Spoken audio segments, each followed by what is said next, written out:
నమస్తే welcome to Y news నేను Kalyani the news sponsored by Wyra family restaurant national highway Tetagunta నోరూరించే వంటకాలు అసలైన మసాలా దమ్ముతో అదిరిపోయే నాన్ వెజ్ రుచులు మీకోసం విచ్చేయండి Wyra family restaurant national highway Tetagunta Tuni మండలం కాకినాడ జిల్లా ఆంధ్రప్రదేశ్ రాష్ట్ర రాజధాని అమరావతి అని కేంద్ర ప్రభుత్వం కూడా పార్లమెంట్లో మద్దతు ప్రకటించడం పట్ల పెద్దాపురం ఎమ్మెల్యే నిమ్మకాయల చినరాజప్ప హర్షం వ్యక్తం చేశారు.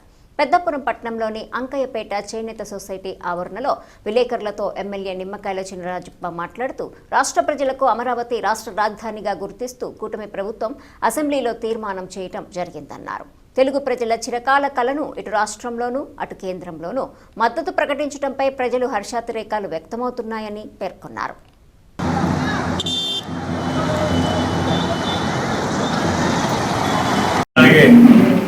మంచి రాజధాని కావాలని చెప్పి ఆలోచనతో రైతుల దగ్గర నుంచి 44 ఎకరాలు 1000 ఎకరాలు తీసుకుని రాజధాని నిర్మించాలని ఆలోచనతో కార్యక్రమం స్టార్ట్ చేయడం జరిగింది.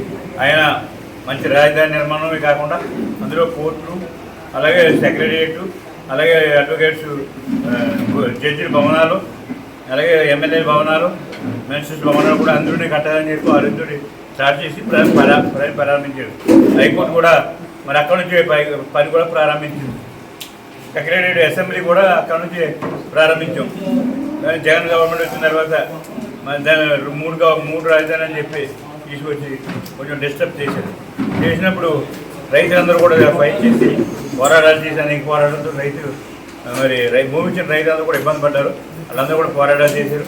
అలాగే ఆనందం కూడా పోరాటం చేసి దాని మీద జగన్ ప్రభుత్వం దిగిపోయింది. ఇప్పుడు ప్రభుత్వం కూటమి ప్రభుత్వం వచ్చింది. కూటమి వచ్చిన రాజధాని చట్టబద్ధం కల్పించాలని చెప్పి అసెంబ్లీలో తీర్మానం చేసి, అలాగే పార్లమెంట్లో కూడా తీర్మానం అంటే చిత్తశుద్ధి ఉండాలి, పనిచేయాలి. చిత్తశుద్ధి చంద్రబాబు గారికి కూటమి ప్రభుత్వంగా ఉంది. అసెంబ్లీలో పెట్టడమే కాకుండా పార్లమెంట్ కూడా ఒప్పించి పార్లమెంట్లో కూడా తీర్మానం చేయించి రాజధాని ఆంధ్రప్రదేశ్కి రాజధాని అమరావతి అని చెప్పి